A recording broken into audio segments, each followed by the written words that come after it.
Hello, you are most welcome to Technical Pathfinder, the Learning Center.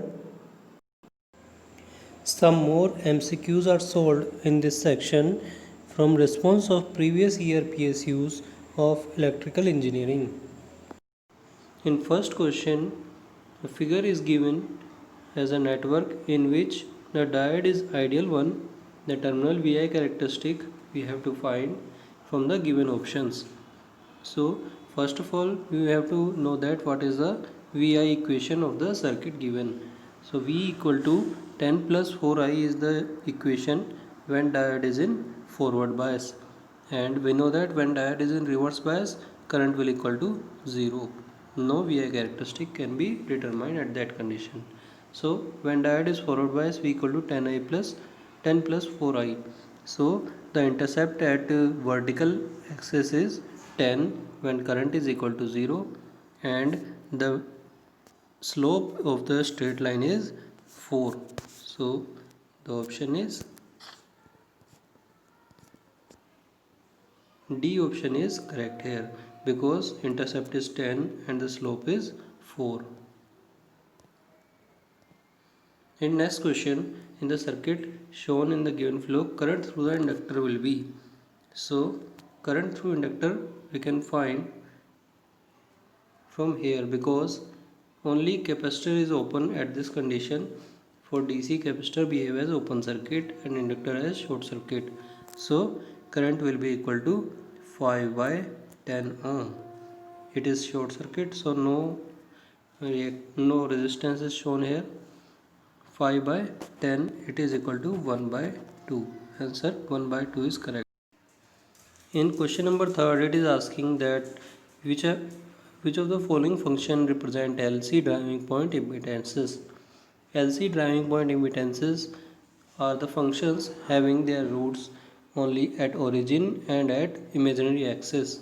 So all options have their roots at imaginary axis and origin, but there is one more condition, that the only pole should be lie at origin and 0 cannot lie at origin. So option 1 is wrong according to this, and 4 is also wrong.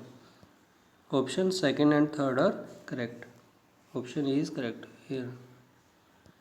In next question, we have to find the VTH and RTH of the following circuit across terminal AB. So for finding VTH, there is no current in this resistance, only V by 4 current will flow through 9 volt and 2 ohm resistor. So VTH can be find this voltage V equal to, at these terminals V can be find V equal to 9 volt plus 2 into this current is V by 4. So 9 plus V by 2 equal to V. From here we can find V equal to 18 volt. For finding RTH, we have to make some modification in the circuit. We will make the short circuit our battery and apply a 1 ampere source at the terminal. Now at terminal VA, at node VA, we apply the nodal analysis. VA by 2 equal to V by 4 plus 1. 1 is the 1 ampere current. So the total current is this. From here we conclude VA equal to V by 2 plus 2, and this is the KVL we apply in the circuit.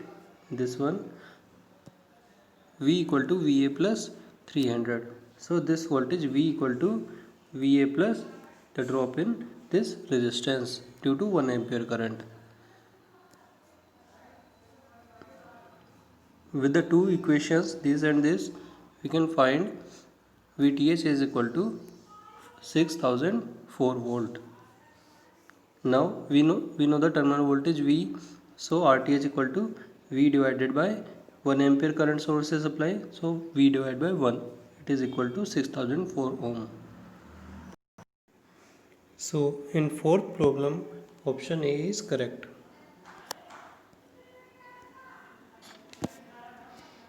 In fifth question, Consider the constant current source 20 ampere.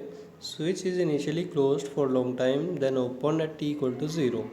Then we have to find the inductor current expression. We can find this expression by using a simple trick that when before t equal to 0, the total current was flowing through the short circuit, and at I resistance at inductor IL equal to 0. So inductor current and resistor current both were 0 at the before t equal to 0. When the switch is open at t equal to 0, current will flow through inductor and resistor.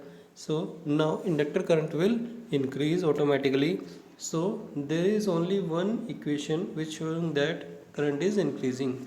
All this is the constant current. We know that inductor current will not be constant, so it is also wrong. Inductor current will not be 0 after switch open, so it is also wrong.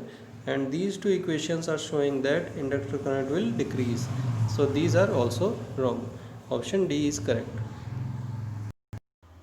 In question number 6, we have to identify the filter. So we know that at low frequency capacitor will block the current, so it is open and inductor will behave as short circuit. And for high frequency inductor will block and capacitor will flow the current. So at the meantime, for high and low frequency the current is flowing from input to output, so no blocking is followed by the filter. So it will block at the middle of the frequency. It is not at high and not at low, so it is a band reject filter. Option D is correct. In question number 7, if the high quality factor parallel resonance circuit is loaded, then which of the statement is correct? Circuit impedance reduces, it is correct. Bandwidth reduces, no, it is not correct. Resonant frequency reduces, it is also wrong. And circuit impedance increase, it is also wrong because it is reducing. Only one is correct. In that question, phasor diagram of the circuit, we have to cross check from the following options. This is a RLC circuit.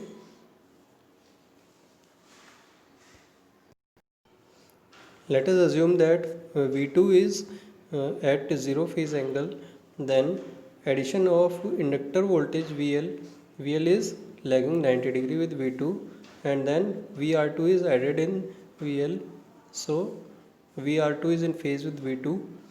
After that, VR2 VC is added in the voltage, and VC is in leading condition, and in VC we add VR1 which is in phase with the I1 current.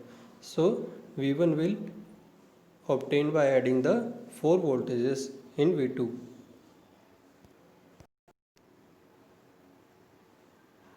So option E seems to be correct option.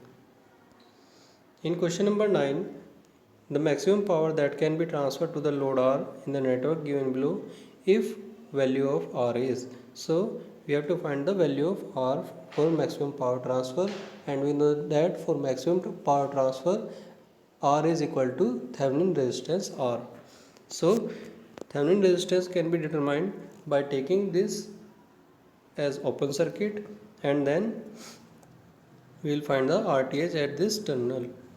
RTH will be determined by making some modification that this battery is behave as short circuit, and at this terminal where R is connected we apply 1 volt source. Then we apply the equation I1 by 10, and I current is flowing inward, and the two currents at 5 ohm and 10 ohm are outward. So apply the nodal equation. Here I1 is equal to, I1 is the current at 10 ohm, it is equal to 1 by 10. because 1 volt is applying at the 10 ohm. So I1 is 1 by 10. So I1 by 10 equal to 1 by 100. From here 1 by 100 plus I equal to 1 by 10 plus 1 by 5. This is the nodal equation. From here we can find the value of I. I is equal to 29 by 100. It is equal to 29 by 100. We will obtain this value. After that we have to find the RTH. RTH equal to V by I, and V is 1 volt. So V by I is equal to 100 by 29. Option B is correct. In the last question, we have to find the value of I in the given network. So it is given that a 3 volt battery at left and right connected in parallel with the 6 ohm resistance. So how many voltage sources are connected? No matter, but they should be same. This is satisfying the KVL equation. So I equal to V by R. It is 3 by 6 ohm. So answer B is correct. That's all in this session. We will take some more problems in next videos, and if anyone have some doubts, then ask in comment section. I will try to rectify it. Thanks for watching. Stay connected and keep practicing.